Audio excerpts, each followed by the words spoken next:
Sumailalim sa masusing first semester proactive inspection ang Quirino Police Provincial Office sa pangunguna ni Police Colonel Paulo Y. Gamido, Provincial Director, na isinagawa ng Quirino Provincial Internal Affairs Service na pinamunuan ni Police Captain Jeff T. Mamawag, Deputy Provincial Superintendent, na ginanap sa Quirino Parade Ground, San Leonardo Aglipay, Quirino kahapon. Ang isinagawang inspeksyon ay nakaangkla sa 5 focus agenda ng PNP, partikular sa pagsusulong ng disiplina, integridad at kahusayan sa hanay ng kapulisan. Mandato na rin natin ng PNP at the same time with our Inspector General, no, na once na lumabas ka ng bahay mo na naka-uniform, bitbit mo yung badge which is sign of honor and integrity. So, lagi sanang pagkatandaan ng ating mga kapulisan yung kakahalagahan pa rin ng honor, no? Humility.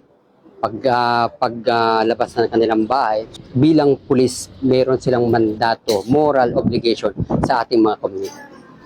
Ang papapatibay ng mga pamantayan sa wastong uniforme at kahandaan sa operasyon ay sumasalamin sa layunin ng organisasyon na magkaroon ng isang profesional, may pananagutan at mapagkakatiwalaang puwersa ng pulisya.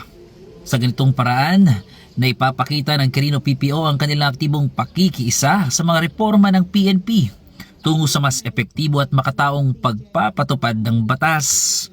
Binuri naman ni Police Captain Mamawag ang mga tauhan ng QPPO sa kanilang kahandaan at patuloy na pagsunod sa mga direktiba ng PNP.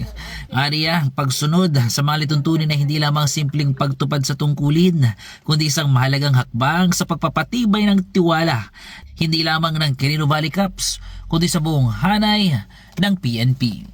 Mula rito sa lalawigan ng Quirino, nagbabalita ang inyong PNN correspondent, Police Staff Sergeant Jeff Janabasa, alagad ng batas, tagataguyod ng Balitang Pulis.